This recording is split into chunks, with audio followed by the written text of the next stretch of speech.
Hey, what's going on guys? So in today's video, I am going to show you how to switch back to classic Facebook page.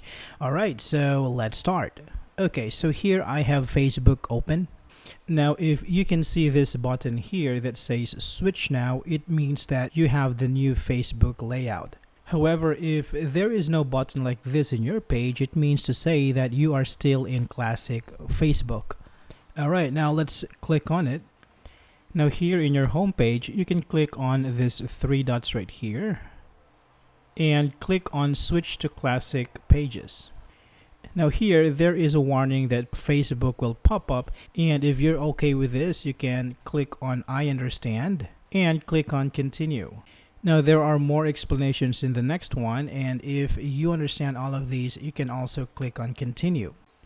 Now here you can read through all these changes and information in here, and if you have no problem with this one, you can click on continue.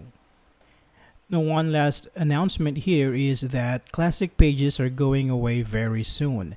So what it means is Facebook is going to force all users to use the new Facebook interface. Alright, so here you can click on switch back.